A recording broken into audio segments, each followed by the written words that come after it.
Student class, हम लोगों ने बात की थी कि जब भी इलेक्ट्रॉन होगा वो आउटर ऑर्बिट से इनर ऑर्बिट में जाएगा तो वो एनर्जी को रिलीज करता है, और जब भी इनर ऑर्बिट से आउटर ऑर्बिट में यानी कि अंदर से बाहर की तरफ वो मूव करेगा उसके लिए वो एनर्जी को एब्जॉर्व करेगा।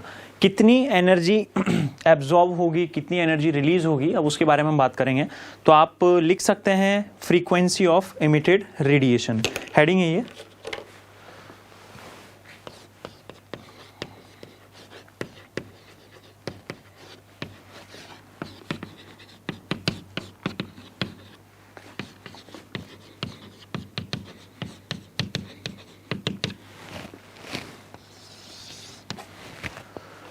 इमिटेड रेडिएशन की फ्रीक्वेंसी के बारे में हम यहाँ पे बात करने जा रहे हैं। तो जैसे मान लेता हूं कि सेंट्रल कोर जो कि पॉजिटिवली चार्ज्ड होगी, इसके चारों तरफ इलेक्ट्रॉन्स डिफरेंट डिफरेंट रेडियस की सर्कुलर ऑर्बिट में चक्कर लगाते हैं। क्लियर? ये एक रेडियस ली हमने, ये दूसरी रेडियस ली। मान लेता हूं यहां पर जो इलेक्ट्रॉन है इसकी एनर्जी है E1 और यहां पर जो इलेक्ट्रॉन अगर जाता है तो इसकी एनर्जी होगी E2। तो अगर मान लेता हूं कि ट्रांजैक्शन हो रहा है 1 से 2 में, अगर इलेक्ट्रॉन आपके पास में 1 से 2 में जाता है या 2 से 1 में जाएगा, पहले ऑर्बिट्स को हम कुछ नाम दे देते हैं। इस ऑर्बिट को मैं नंबर 1 ऑर्बिट बोल देता हूं और इसको 2 बोल देता हूं। हमने कहा है जब बाहर वाली ऑर्बिट से अंदर वाली ऑर्बिट में इलेक्ट्रॉन आएगा तो एनर्जी विल बी रिलीज्ड, और अगर अंदर वाली ऑर्बिट से बाहर वाली ऑर्बिट में इलेक्ट्रॉन जाएगा तो energy will be absorb, energy को एब्जॉर्ब करेगा। अब देखते हैं कि अगर इलेक्ट्रॉन का ट्रांजिशन सेकेंड ऑर्बिट से फर्स्ट ऑर्बिट में हो रहा है तो let the transition of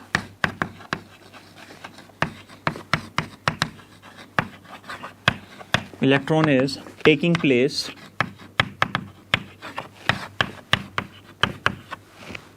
from outer orbit यानी कि 2 to inner orbit, that is 1। तो एनर्जी यहां पे रिलीज होगी। कितनी एनर्जी रिलीज होगी उसे हम निकाल सकते हैं। तो energy released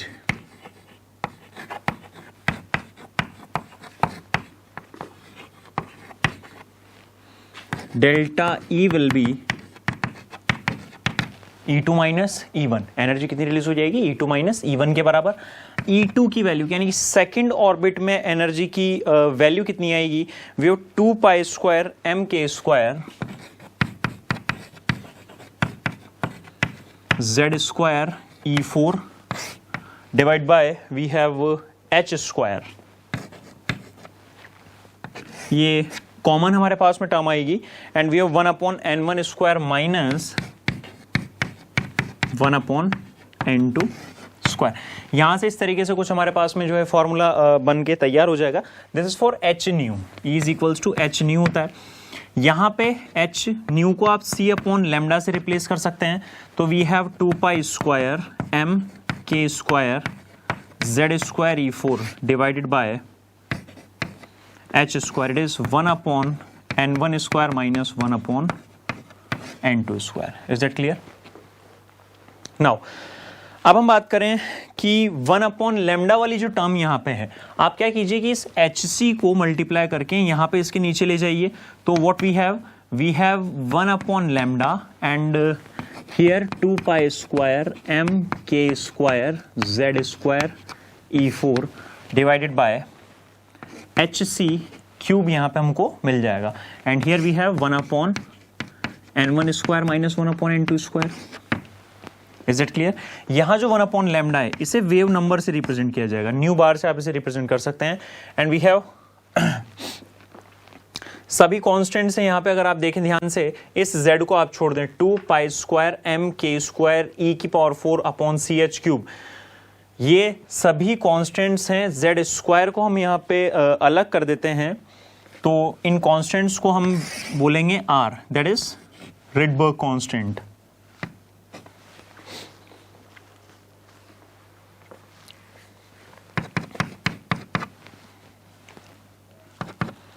we have r z square 1/n1 square minus 1/n2 n2 square, and r is the Rydberg constant which have value, solve आप कर सकते हैं इसे 2 pi square m k square e की power 4 is divided by ch cube. ये जो value आपके पास निकल के आने वाली है, it is going to be Rydberg constant. Rydberg constant की वैल्यू की अगर बात की जाए तो it will B 1.097 into 10⁻⁷।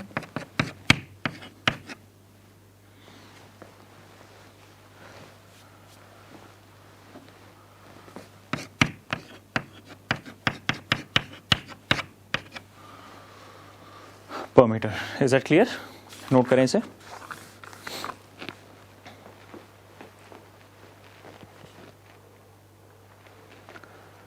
Clear है? नाउ इसके बाद में फ्रीक्वेंसी ऑफ इमिटेड रेडिएशन को डिस्कस करने के बाद में नेक्स्ट हमारे पास में जो पॉइंट ऑफ डिस्कशन है वो होगा आयोनाइजेशन एनर्जी।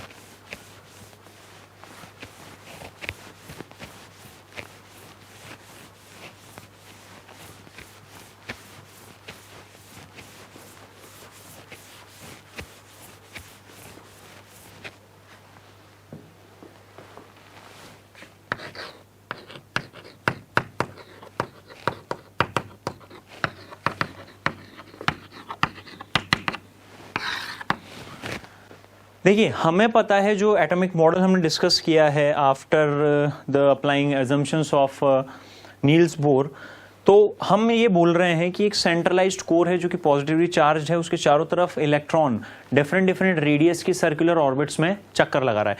तो उस इलेक्ट्रॉन को न्यूक्लियर फोर्स, जो न्यूक्लियर के अंदर, न्यूक्लियस के अंदर जो पॉजिटिव चार्जेस हैं, उन चार्जेस की वजह से वहां पे हमने देखा कि अट्रैक्शन फोर्स लग रहा है, और वही अट्रैक्शन फोर्स रिस्पॉन्सिबल है इलेक्ट्रॉन्स को सर्कुलर पाथ पे मूव कराने के लिए, सेंट्रीपिटल फोर्स प्रोवाइड करने के लिए। तो जो सेंट्रीपिटल फोर्स इलेक्ट्रॉन्स पे लग रहा है वो किसकी वजह से लग रहा है?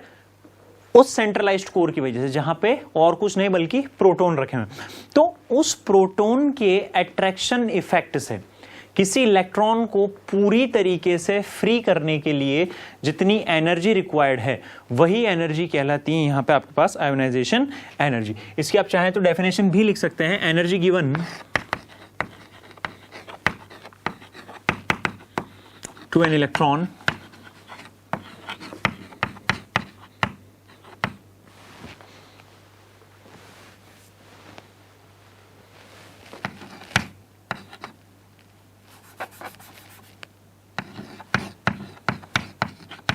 so that it can become free from the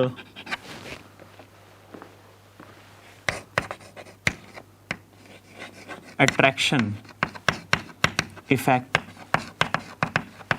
of proton. It is nothing but the centralized core.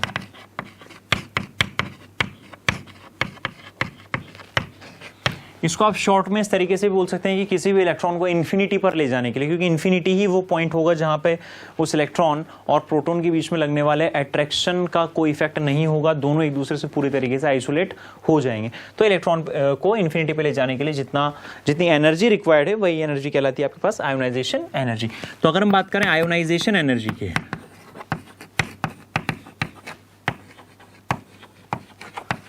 it is nothing but energy at infinity minus energy in nth orbit. Is that clear? Infinity पे energy होगी 0 और nth orbit में जो energy होती है उसको मैं E N से रिप्रेजेंट कर देता हूं। It will be always in minus, क्योंकि नेगेटिव साइन हम स्टार्टिंग से लगाते हुए आए हैं। तो आपको जो एनर्जी देनी पड़ेगी, यानी कि सेम अमाउंट में किसी भी इलेक्ट्रॉन की nth ऑर्बिट में जो एनर्जी है आप उतनी ही एनर्जी दे दीजिए, तो टोटल एनर्जी उसकी कितनी बन जाएगी? 0 के बराबर बन जाएगी। और टोटल एनर्जी जब 0 के बराबर बन जाएगी देन वही एनर्जी होगी जो required energy, which is going to be called ionisation energy. Clear है, नोट करेंगे इसे। कुल मिला के देखिए समझना क्या है हमें कि इलेक्ट्रॉन को हमें लेके जाना है इन्फिनिटी के ऊपर। इन्फिनिटी पे टोटल एनर्जी होती है 0, तो डेल्टा ई निकालने के लिए आप क्या करते हैं, final energy minus initial energy. Is that clear? तो जब आप ई एन के बराबर यानी nth ऑर्बिट में इलेक्ट्रॉन के पास जितनी एनर्जी उतनी ही एनर्जी अगर आप दे देते हैं तो टोटल एनर्जी उसकी बन जाएगी 0, और टोटल एनर्जी जब इलेक्ट्रॉन की 0 बन चुकी है दैट मीन्स वो कहां पहुंच चुका है, इन्फिनिटी पे पहुंच चुका है। क्लियर है, नोट करेंगे इसे।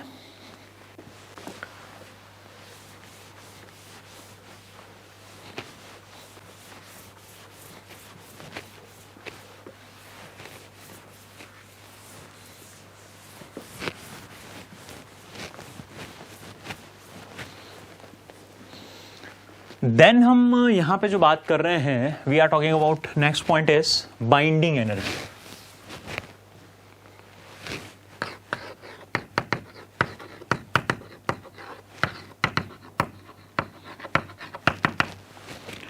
देखिए बाइंडिंग एनर्जी क्या है, किसी भी सिस्टम को फॉर्म करने के लिए, बाइंड करने के लिए, उसे बनाने के लिए जो एनर्जी रिलीज होगी, क्योंकि जब आप सिस्टम को बनाते हैं तो एनर्जी रिलीज होती है, आप सिस्टम को तोड़ते हैं तो आपको एनर्जी देनी पड़ती है।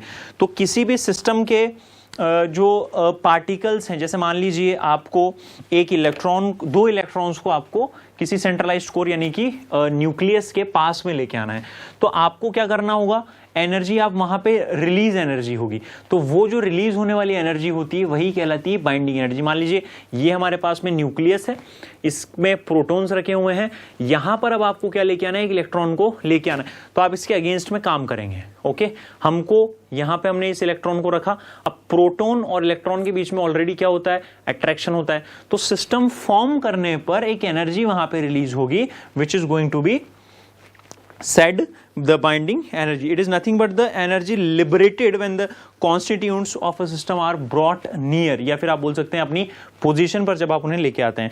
देन उसके बाद में हम बात करेंगे, एक बहुत इंपॉर्टेंट टॉपिक निकल के आता है, spectral series of hydrogen atom. हमने बार बार बात की कि एक मॉडल था वो हाइड्रोजन के स्पेक्ट्रम को नहीं समझा सका, दूसरा मॉडल था वो हाइड्रोजन के स्पेक्ट्रम को नहीं समझा सका, लेकिन फिर नील्स बोर ने कुछ अजम्पशंस दिए, कुछ हाइपोथेटिकल बातें उसने कही जो कि आगे चल के देखा गया है कि सही भी है।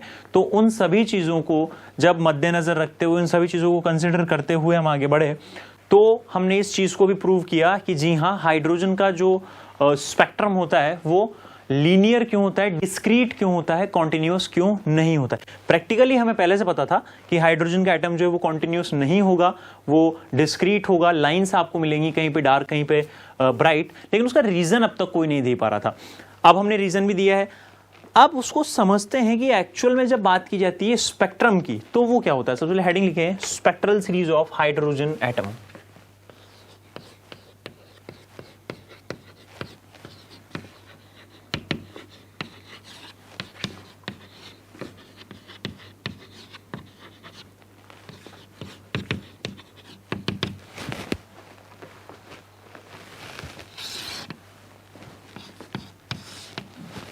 Spectral series of hydrogen atom की हम यहां पे बात कर रहे हैं, क्या है देखते हैं। बेसिकली हम यहां पे डिस्कस करने जा रहे हैं कि पहले इस एक वर्ड को डिस्कस कर लेते हैं विच इज स्पेक्ट्रम। कि साहब ये स्पेक्ट्रम क्या होता है? तो स्पेक्ट्रम होता है nothing but the photograph of energy.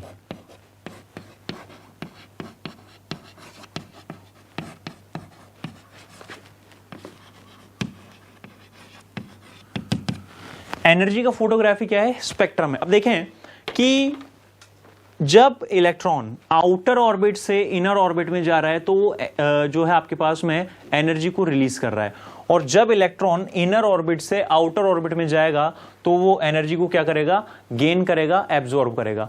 अब जब हम बात करते हैं कि देखिए इलेक्ट्रॉन के लिए हम सेंट्रलाइज्ड कोर यहां पे बना देते हैं, ये सेंट्रलाइज्ड कोर होने वाली है, इसके चारों तरफ जो इलेक्ट्रॉन होंगे वो डिफरेंट डिफरेंट रेडियस की सर्कुलर ऑर्बिट्स में यहाँ पे चक्कर लगाएंगे।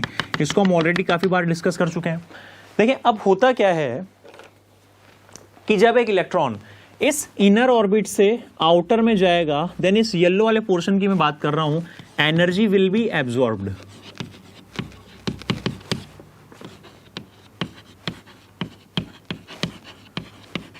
एनर्जी जो है वो एब्जॉर्ब की जाएगी। उसके बाद हम बात करते हैं किसी दूसरे पोर्शन के लिए, इसको हम ब्लू कलर से यहां पे रिप्रेजेंट कर रहे हैं। जब आउटर ऑर्बिट से इलेक्ट्रॉन अंदर की तरफ जाएगा then energy will be released.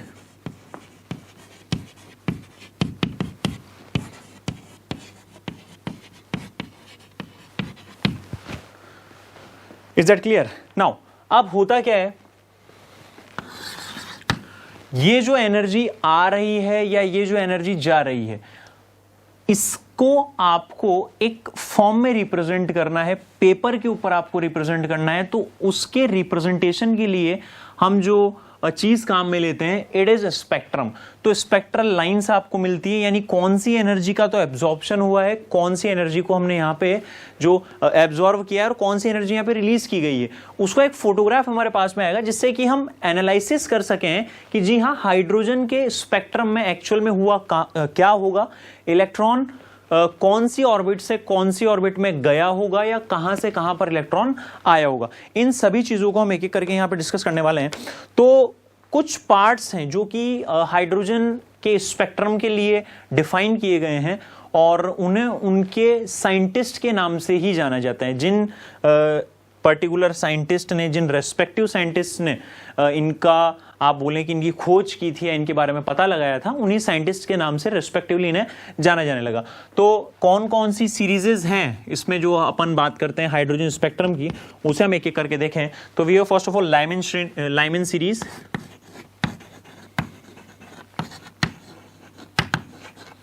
second one is Balmer,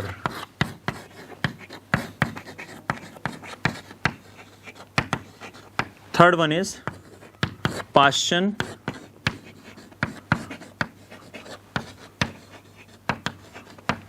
third one is, that is fourth one is Brackett, and the fifth one is P-Fund.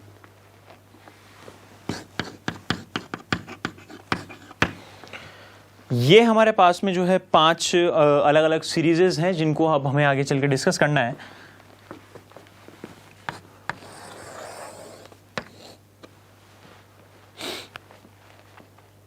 इन सीरीजेस को अब एक एक करके हम यहां पे डिस्कस करेंगे।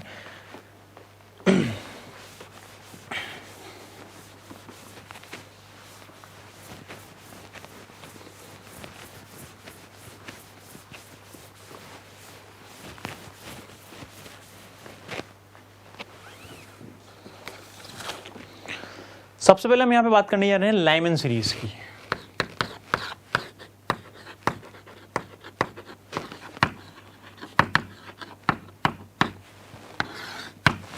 जब आप बात करते हैं लाइमन सीरीज की, इसका मतलब क्या है? देखिए, जब भी इलेक्ट्रॉन का ट्रांजैक्शन, लाइमन सीरीज की डेफिनेशन पहले हम बता रहे हैं कि लाइमन सीरीज कब हमें मिलेगी, किसे लाइमन सीरीज कहा जाएगा। तो जब इलेक्ट्रॉन का ट्रांजिशन हायर ऑर्बिट से n इज इक्वल टू 1 यानी कि फर्स्ट ऑर्बिट में होगा, या यूं बोले आउटर ऑर्बिट से इनर मोस्ट ऑर्बिट में जब इलेक्ट्रॉन का ट्रांजिशन होगा, तो उस पूरी की पूरी सीरीज को लाइमन सीरीज बोला जाता है। When electron is transferred from outer orbit to the innermost orbit,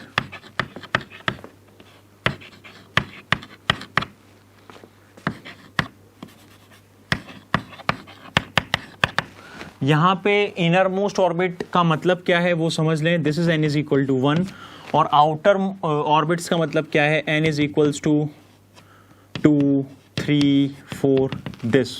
तो आउटर ऑर्बिट को आप n2 बोल दीजिए और इसे आप बोल दीजिए n1, यानी कि n2 से जब n1 में आएगा, electron is transferred from n2 to n1। n2 से कहां पे आ रहा है, n1 में। n2 की वैल्यू कुछ भी हो सकती है, 2 3 4 5 6 कुछ भी, और n1 की वैल्यू हमेशा कंपलसरी है, ये 1 ही रहेगी।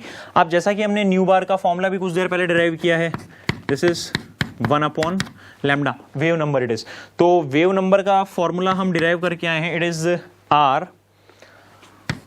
1 अपॉन 1 यहाँ पे पहले स्टैंडर्ड फॉर्म में हम लिखते हैं n1 square minus 1 upon n2 square. यहाँ पे आप देख सकते हैं कि z हमने जो है 1 पुट कर दिया। इस फॉर्मूले में हमारे पास r z स्क्वायर था, we have z is equals to already 1, क्योंकि हाइड्रोजन की हम बात कर रहे हैं और हाइड्रोजन का जो एटॉमिक नंबर होता है वो ऑब्वियसली 1 ही होता है। तो यहाँ पे ये आपके पास फॉर्मूला है। अब N1 और N2 की वैल्यू जिस तरीके से वेरी करेंगी उसके हिसाब से अलग अलग सीरीजेज यहाँ पे बनती जाएंगी। क्योंकि मैं फिलहाल बात कर रहा हूँ लाइमन सीरीज की, तो लाइमन सीरीज में आपको ध्यान ये रखना है कि हमेशा जो इलेक्ट्रॉन होगा वो हायर ऑर्बिट से, यानी कि 2 3 4 5 नंबर से हमेशा n इज इक्वल टू 1 में ही गिरेगा। यानी कि N1 की वैल्यू भी आपने फिक्स कर दी है, जो कि ऑलरेडी मैंने ऊपर लिख दी है 1, जबकि N2 की वैल्यू कुछ भी हो सकती है, 1 से ज्यादा कुछ भी वैल्यू हो सकती है। अब यहां पे ध्यान देने वाली बात क्या है, देखें कि line corresponding to transition from n is equals to 2 to n is equals to 1 is the first line, its wavelength is maximum. देखिए, अगर इलेक्ट्रॉन का ट्रांजिशन सेकंड से फर्स्ट में हो रहा है तो आपको लैम्डा की वैल्यू जो मिलने वाली है it is going to be maximum lambda मिलेगा। यानी कि जो एनर्जी रिलीज होगी, the amount of energy released will be minimum. If electron is if transition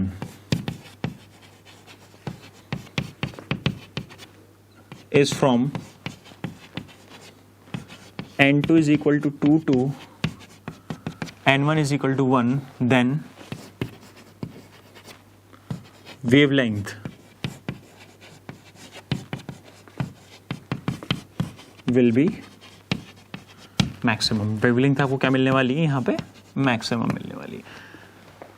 maximum इस वेवलेंथ की वैल्यू को हम किस तरीके से डिफाइन कर सकते हैं वो देख लें, 1 upon lambda max.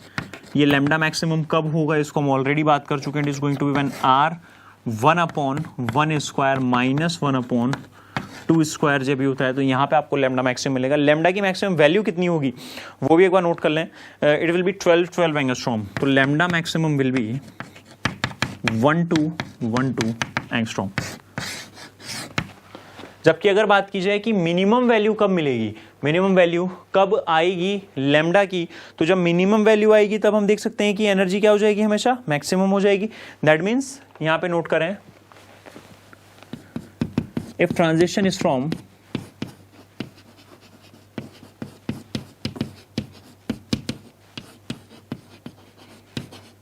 n2 is equal to infinity to n1 is equals to 1, n2 is equals to infinity से n1 इज इक्वल्स टू 1 में अगर ट्रांजेक्शन होता है तो उस केस में आपको लैम्डा मिनिमम मिलेगा। लेकिन जब लैम्डा मिनिमम होगा उस केस में एनर्जी जो होगी वो मैक्सिमम आ जाएगी। तो लैम्डा मिनिमम की वैल्यू जब आप निकालेंगे तो आपको करना कुछ नहीं है, यहाँ पे 2 की जगह पे इन्फिनिटी रख दीजिएगा। यहाँ जब आप इन्फिनिटी रखते हैं तो you will have 0 this term और फाइनल आंसर आपको मिलेगा it will B 912 angstrom.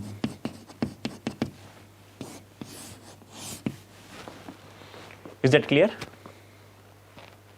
Note करें इसे। ये हमने बात की लाइमन सीरीज के बारे में, और लाइमन सीरीज जो होती है वो अल्ट्रावायलेट रीजन में लाई करती है। It lie in ultraviolet region of electromagnetic radiation.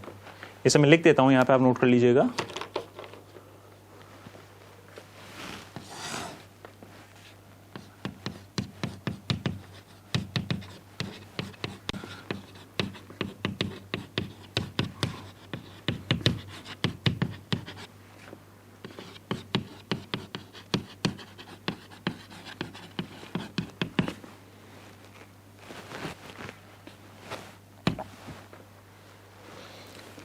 Line ultraviolet reason in electromagnetic radiation, यहां पे लिख दीजिए।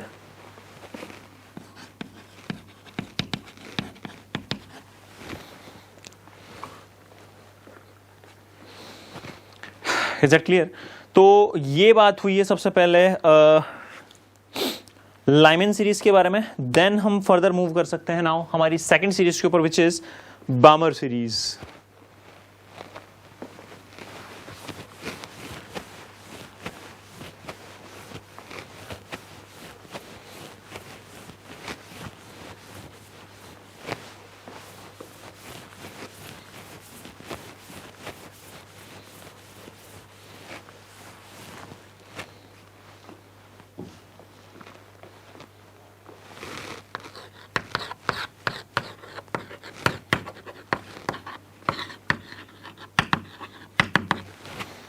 ये कब होगी, बामर सीरीज हमें कब मिलती है, इसके बारे में बात करें। When electron is transferred from outer orbit, that is n2 is equal to 3, 4, 5 and so on, to inner orbit।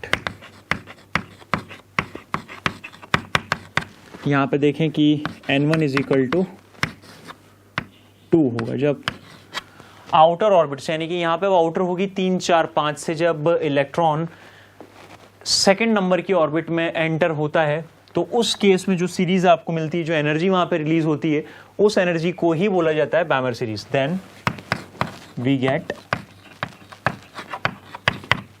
The spectral series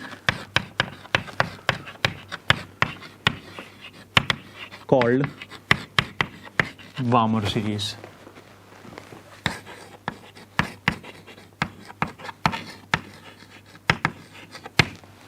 हमें जो सीरीज यहां पे मिलेगी वो बैमर सीरीज होगी। Is it clear? नाउ इसमें भी सेम फंडा अब आपको लगाना है। अगर मैं यहां पे बात करूं न्यू बार वेव नंबर की, दैट इज 1/λ, तो फॉर्मूला होता है r 1/n1 square minus 1/n2 square. अब यहां पे खास बात क्या है कि n1 की वैल्यू आपने फिक्स कर दी है, इट इज 2, n2 की वैल्यू यहां पे चेंज होगी, यानी कि किस ऑर्बिट से इलेक्ट्रॉन जो है वो आ रहा है। इलेक्ट्रॉन जहां से आ रहा होगा वो चीज डिसाइड करती है कि what will be the value of n2। Now n1 की वैल्यू हम 2 रख देंगे, लेकिन अब इस केस में भी हम पहले डिफाइन कर लेते हैं कि मैक्सिमम लैम्डा कब मिलेगा और मिनिमम लैम्डा हमें कब मिलेगा। तो मैक्सिमम लैम्डा की वैल्यू यानी कि मिनिमम एनर्जी आपको तब मिलेगी जबकि इलेक्ट्रॉन का जो ट्रांजेक्शन है वो हो रहा है n2 इज इक्वल टू 3 से n1 इज इक्वल टू 2 में। व्हेन ट्रांजेक्शन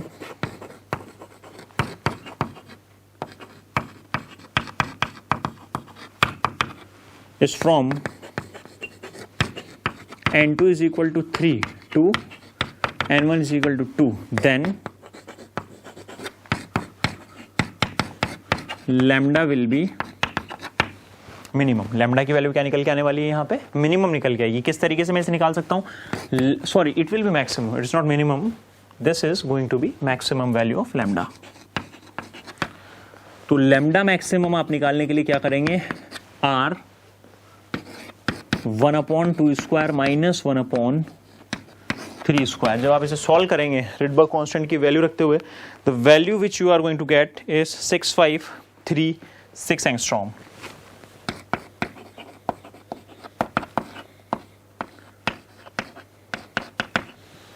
ये आपको यहां पे लैम्डा की वैल्यू जो है मिल जाएगी। क्लियर है?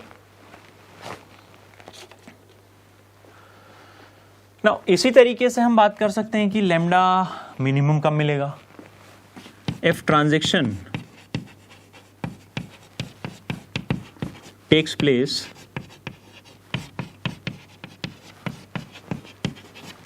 From n2 is equal to infinity to n1 is equals to 1, n1 is equal to 2, then lambda will be minimum. What will be the minimum value of lambda? Here we have 3636 angstrom. और जो बामर series होती है वो आपके पास visible region में lie करती है। It lie in visible region.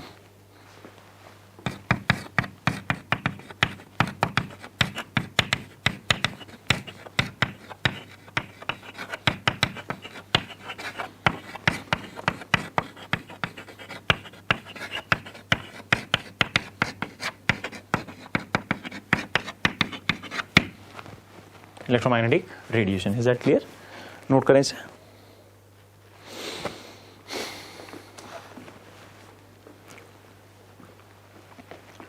ना उसके बाद में बात करेंगे पाश्चन सीरीज के बारे में। पाश्चन सीरीज क्या होती है?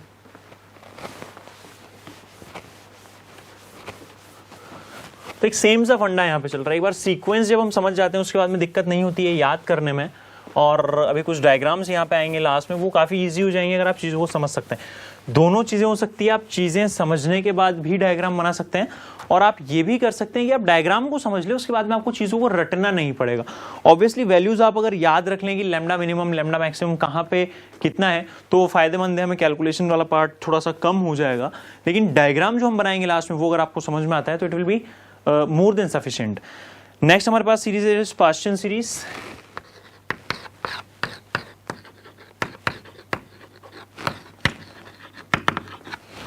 पास्चन सीरीज की अगर बात की जाए तो we have what is Paschen series? When transition of electron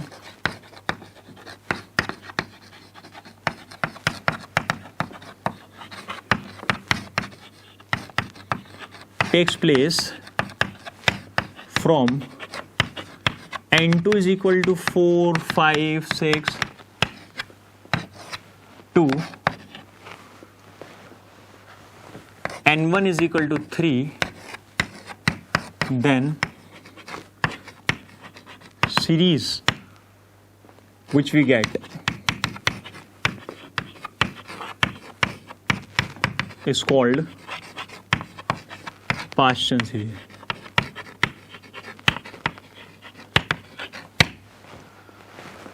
wavelength की अगर हम बात करें तो इट इज 1 लैम्डा, और स्टैंडर्ड फॉर्मूला हमारे पास में 1/n1 square minus 1/n2 square. बात की जाए मैक्सिमम लैम्डा के लिए, अगर लैम्डा की मैक्सिमम वैल्यू के लिए हम बात करें, lambda will be lambda max if transaction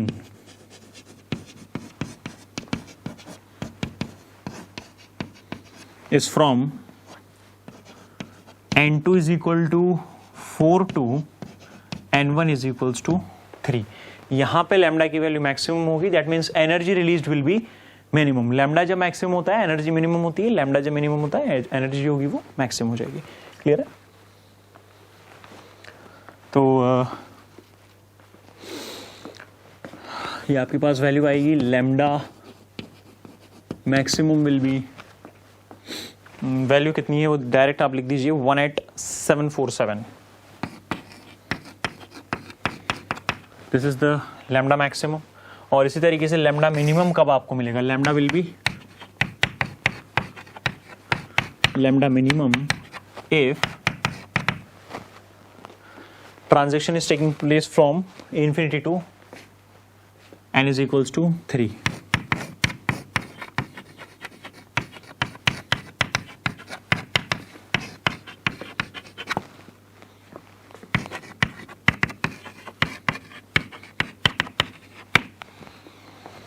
three में जब इलेक्ट्रॉन आएगा, मिनिमम की जो वैल्यू है it is 8202 angstrom.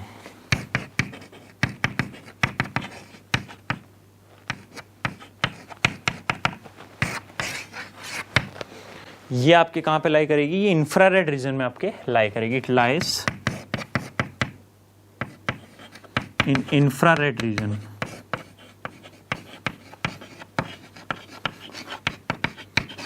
Of electromagnetic radiation.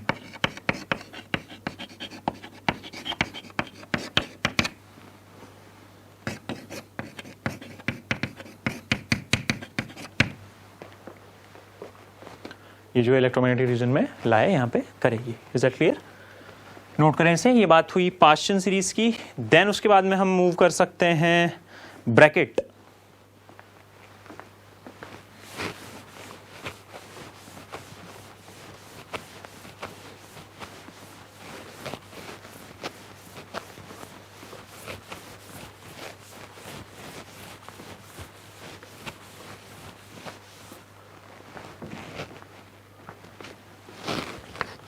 Fourth जो हमारे पास सीरीज आती है इट इज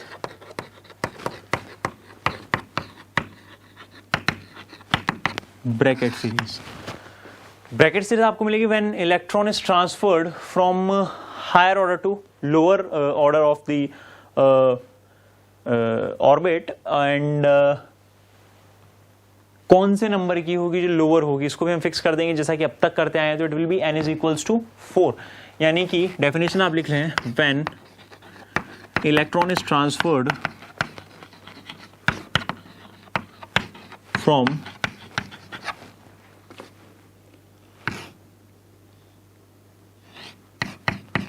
upper orbit. यहाँ पर का मतलब क्या है, N2 is equal to 5, 6, 7 etcetera to lower orbit.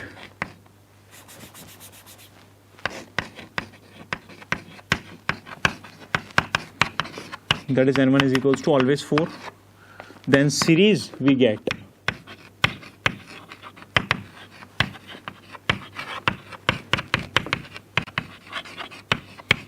is called bracket series.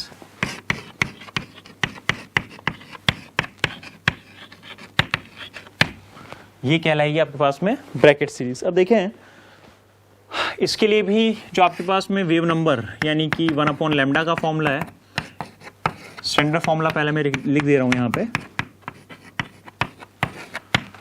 अब लैम्डा आपको मैक्सिमम कब मिलेगा, lambda will be lambda max if transaction is taking place from where to where. ये हमें देखना है.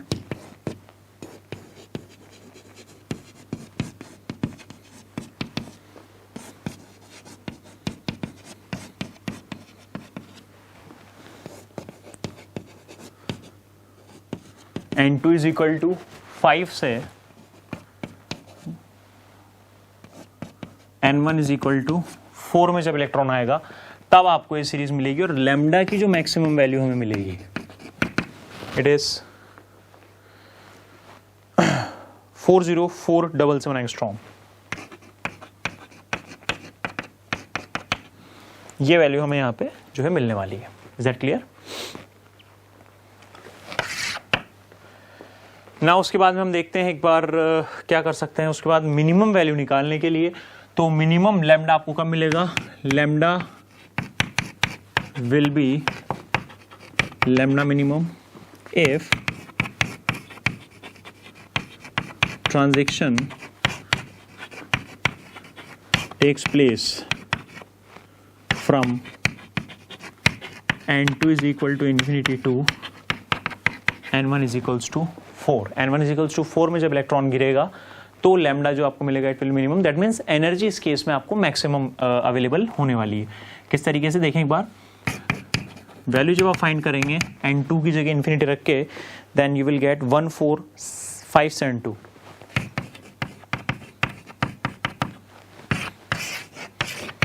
Is that clear? ये जो होगा आपके पास इंफ्रारेड रीजन में ही होगा. It will lie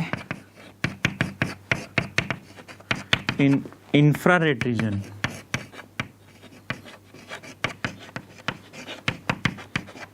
of electromagnetic radiation.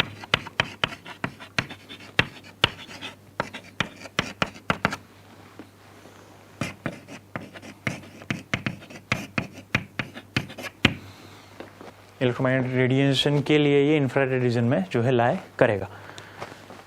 Is it clear?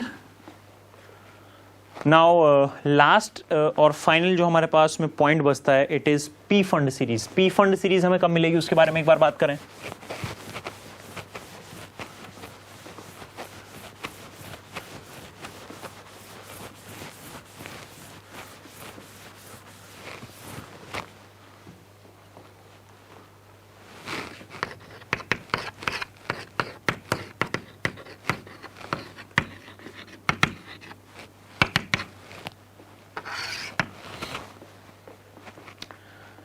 So when electron is transferred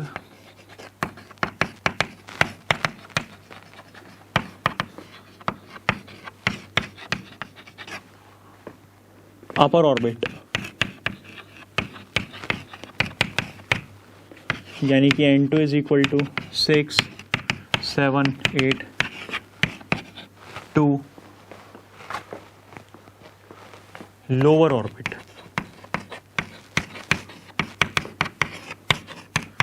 यानी कि N1 is equal to 5. Then the series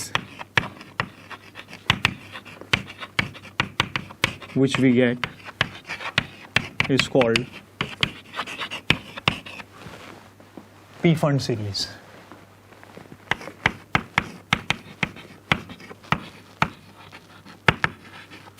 series जो हमें मिलेगी इसे ही क्या कहा जाएगा, इसे पी फंड सीरीज कहा जाएगा। पहली बात तो ये रही। अब इसके लिए भी आप वही चीज़ें कैलकुलेट कर सकते हैं कि पहले तो न्यू बार यानी कि वेव नंबर का फॉर्मूला लिख दीजिए, it is 1/n1 square minus 1/n2 square. यहाँ पर आपको जो चाहिए lambda will be lambda maximum, ये कब होगा, if transition takes place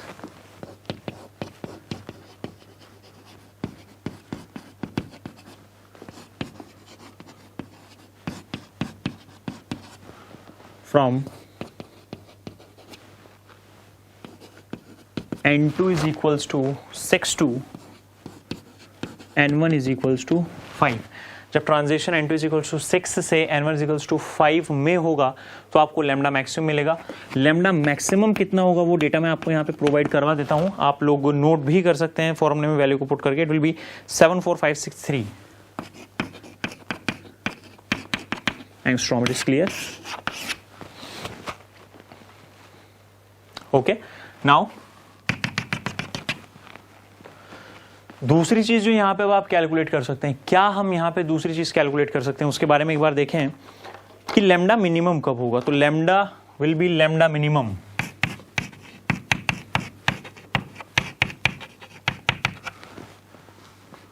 if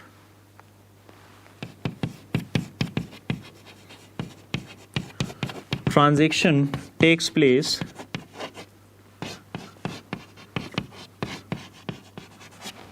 from n2 is equal to infinity to n1 is equals to 5, ये सेम रहेगा। तो जो आपको लैम्डा मिनिमम यहां पे मिलने वाला है इट विल बी ऑलमोस्ट 22768।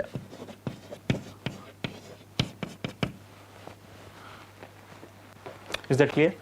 तो इस तरीके से आप यहाँ पे लैम्डा की वैल्यू को भी मिनिमम और मैक्सिमम को फाइंड कर सकते हैं। तो ये हमने बात की इंफ्रारेड रीजन में रहेगा। लास्ट पॉइंट और लिख दीजिए इसमें, it lies in infrared reason.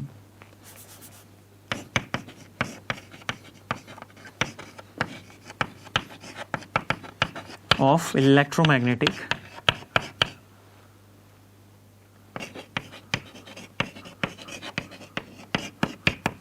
Radiation.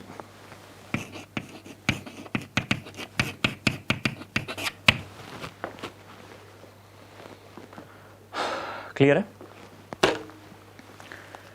ना? उसके बारे में अब जो जो चीजें हमने पढ़ी है, इसका हमने कहा था स्टार्टिंग में कि एक डायग्राम की फॉर्म में भी इसका रिप्रेजेंटेशन हमको देना होगा, जिससे कि चीजों को याद रखना आसान रहेगी। कौन सी सीरीज किस बात को यहाँ पे डिनोट करती है उसको हम एक बार देखेंगे। तो स्टार्ट करता हूं मैं एक डायग्राम बनाना जो कि आगे चल के बहुत यूजफुल होने वाला है आपके लिए। जो भी सीरीजेस के बारे में हमने आज पूरे लेक्चर में स्टडी की है उसका समराइजेशन अब हम करने वाले हैं, ये आप मान सकते हैं। तो ध्यान से देखिएगा, पूरा आपको ट्रांजैक्शन याद रखना मुश्किल होता है, लेकिन एक डायग्राम को अगर आप समझ लेंगे तो आसानी से सब कुछ याद रख सकते हैं। जितना भी थ्योरेटिकल कंटेंट मैंने आपको दिया है वो सारा आप इस डायग्राम के बेसिस पे निकाल सकते हैं।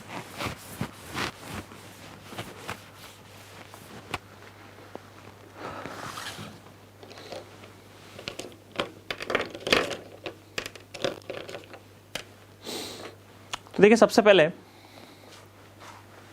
हेडिंग में यहां पे लिख देता हूं हाइड्रोजन स्पेक्ट्रम।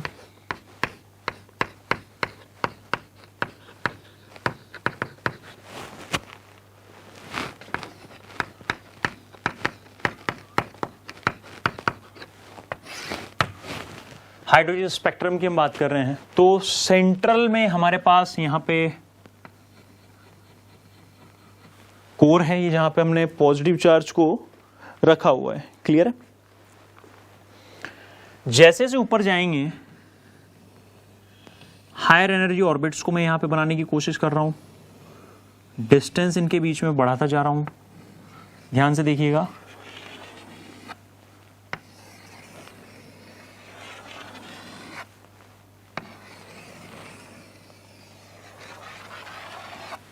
One is 1, 2, 3, 4, 5.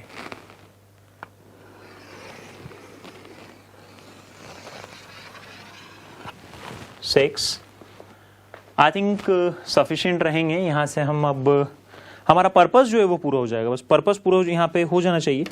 सबसे पहले मैं बात करूंगा लाइमिन सीरीज की, इनके नाम हम दे देते हैं। तो ये है सबसे पहले आपके पास में n is equals to 1, this is n is equals to 2, n is equals to 3, n is equals to 4, n is equals to 5, n is equals to 6। Is it clear?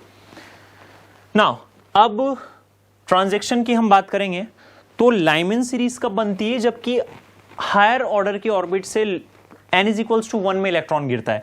तो ये मैं बना रहा हूं यहां पे लाइमिन सीरीज। ध्यान से देखिएगा, इलेक्ट्रॉन आया 2 से 1 में, ये इलेक्ट्रॉन आया 3 से 1 में, ये इलेक्ट्रॉन आया 4 से 1 में, ये इलेक्ट्रॉन आया 5 से 1 में, और ये इलेक्ट्रॉन आया 6 से 1 में। Is it clear? तो आप देख सकते हैं कि इलेक्ट्रॉन कहां कहां से आए हैं। ये 1 से आया, ये 2 से आया, 3 से आया, एक 4 से आया, एक 5 से आया, 2 3 4 5 6। जी हाँ, 5 इलेक्ट्रॉन गिर चुके हैं। और ये जो सीरीज आपको मिलती है येलो कलर से जो हमने बनाई है, इट इज लाइमिन।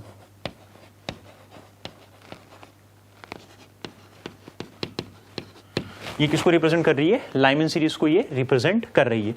इसी तरीके से अब हम दूसरी सीरीज बनाने की कोशिश करें, which is going to be Balmer series. Balmer series में किस तरीके से बना सकता हूं कि n इज इक्वल्स टू 2 में ट्रांजेक्शन होगा, तो 3 से इलेक्ट्रॉन आएगा 2 में, 4 से इलेक्ट्रॉन आएगा 2 में, 5 से इलेक्ट्रॉन आएगा 2 में, और 6 से इलेक्ट्रॉन आएगा 2 में। तो कुल मिला के गिरेगा 2 में ही। और ये जो सीरीज आपको मिलती है, इट इज कॉल्ड बामर।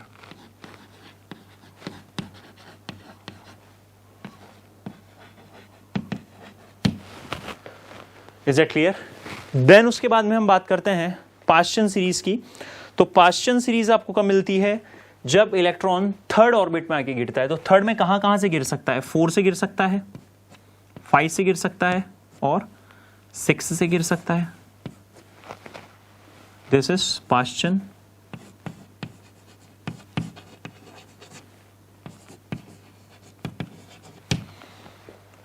ब्रैकेट की आप बात कर सकते हैं, तो ब्रैकेट में कहां से कहां पर गिरेगा? पहली बात तो ये 4 में गिरेगा।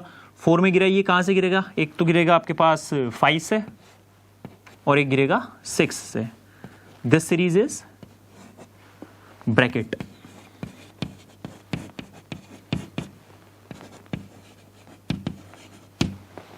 और लास्ट में हम बात कर लेते हैं एक बार किसके बारे में? आपकी पी फंड सीरीज के बारे में। तो पी फंड सीरीज हमें कब मिलती है? जब इलेक्ट्रॉन गिरेगा कहां से? 5 में गिरता है। 5 में कहां से गिर सकता है? केवल 6 से गिरेगा। तो इट इज पी फंड।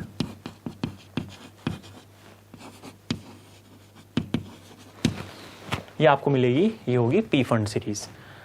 इनको आप चाहें तो ये भी ध्यान रख सकते हैं ये कहां कहां पे लाई करती है। तो लाइमन सीरीज जो होती है ये पाई जाती है अल्ट्रावायलेट रीजन में। It is ultraviolet.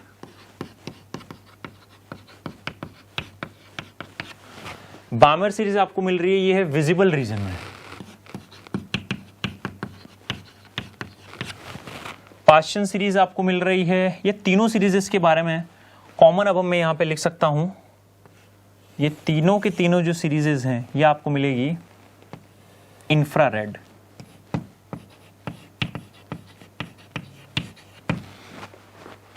ये तीनों सीरीजेस आपको इंफ्रारेड रीजन मिलेगी। इसी का एक रिप्रेजेंटेशन आप और दूसरे तरीके से भी कर सकते हैं, जो आपको एनर्जी लेवल्स को भी याद रखने में जो है यहाँ पे मदद कर सकता है। जैसे मान लीजिए ये मैं सबसे पहले यहाँ पे बनाता हूँ n = 1।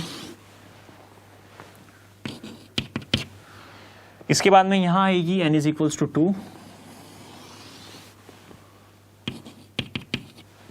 इसके थोड़ा ऊपर चलें, इट विल बी n = 3।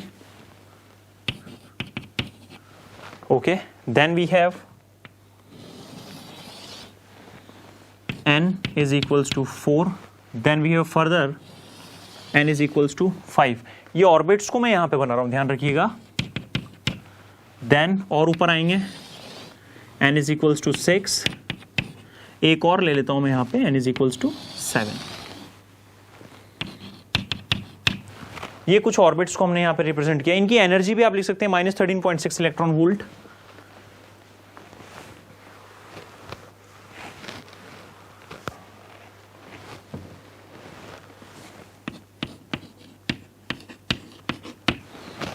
सबसे लोअर मोस्ट है it is -13.6, then 3.40 electron volt,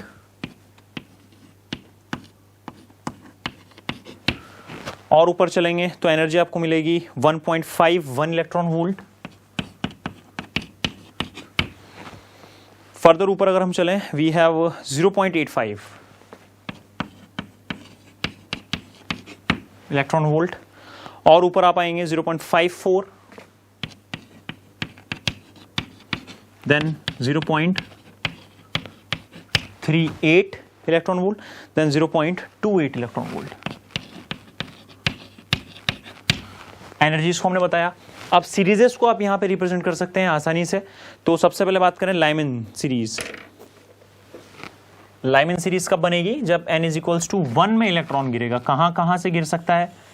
7 से गिर सकता है, 6 से भी गिर सकता है, 5 से भी गिर सकता है, 4, 3 और 2। तो ये जो आपको सीरीज मिली है, ये सीरीज आपको बता रही है लाइमन सीरीज को। देन उसके बाद आप फर्दर मूव करें किसके ऊपर? बामर सीरीज है हमारे पास में। तो n इज इक्वल्स टू 2 में अब इलेक्ट्रॉन जो है वो आकर गिरेगा। तो n इज इक्वल्स टू 2 में इलेक्ट्रॉन को डालिए। क्लियर है? तो सबसे पहले हम बात करें n इज इक्वल्स टू 2 में इलेक्ट्रॉन आएगा तो कहां से आएगा? 7 से आ सकता है, फिर आ सकता है आपके पास 6 से, देन 5, देन 4, देन 3। ये जो आपको सीरीज मिली इट इज बामर। फिर पाश्चन 3 में गिरेगा। पॉसिबिलिटी कहां से गिरने की है वो देख लेते हैं। 7 से,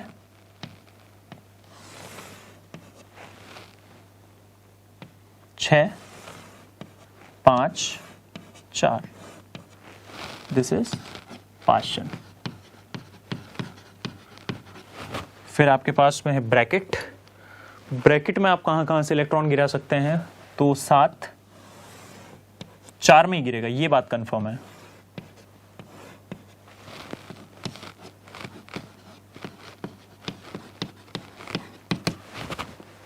क्लियर?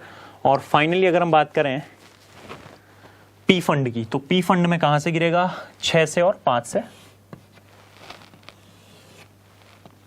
6 से और 7 से।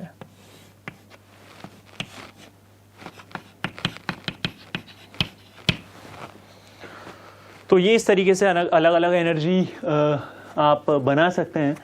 इन दोनों डायग्राम्स को याद रखने से आपको मदद क्या मिलेगी वो एक बार देख लें। यहाँ पे एनर्जी जो है हाइड्रोजन एटम की हमने बात की है, इस चीज़ को क्लियर रखिएगा। ये सिर्फ और सिर्फ हाइड्रोजन के लिए हमने यहाँ पे बात की है। अगर हाइड्रोजन नहीं है तो ये ऐसा कुछ भी नहीं होगा। Is that clear? नोट करें इसे।